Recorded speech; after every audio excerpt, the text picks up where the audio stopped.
जय शिवराय, जय श्रीराम। बोले तैसा चाले, तयाची वंदावी पाऊले। आपण बघता माझ्या मागे हा जो प्रोजेक्ट सुरू आहे, मी मागच्या व्हिडिओमध्ये तुम्हाला सांगितलं होतं, Swatantryaveer Savarkar multi speciality hospital 300 बेडचं वाठोडा परिसरात सुरू होत आहे आणि कार्य अत्यंत युद्ध पातळीवर प्रगतीपथावर आहे।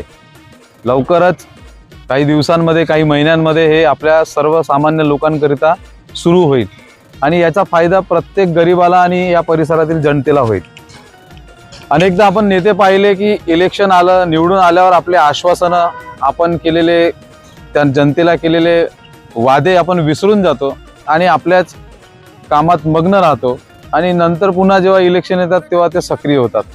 परंतु एक अपवाद म्हणून गेल्या 20 वर्षापासून अथक प्रयत्न करत आपल्या जनतेसाठी सर्व सुखसोयी आणण्यासाठी आणि विकास कार्याचा ज्यांनी जो संकल्प घेतलेला आहे, पूर्व नागपूर विकास मॉडेल बनवण्याचा, तो संकल्प पूर्ण करण्यासाठी जे सतत झटत आहे असे आपल्या सर्वांचे लाडके आणि खऱ्या अर्थाने कार्यसम्राट आदरणीय कृष्णाभाऊ खोपडे आणि त्यांना साथ लाभलेली आहे आपल्या सर्वांचे लाडके नेते केंद्रीय मंत्री आदरणीय नितीनजी गडकरी साहेब, तसेच महाराष्ट्र राज्याचे लाडके मुख्यमंत्री आदरणीय देवेंद्रजी फडणवीस साहेब। असे हे नेते जे आपले संकल्प, जे आश्वासनं दिलेले आहेत ते पूर्ण करण्यासाठी कटिबद्ध आहेत असे नेते, आणि हे त्याचं मूर्त रूप माझ्या मागे आहे स्वातंत्र्यवीर सावरकर मल्टी स्पेशालिटी हॉस्पिटल।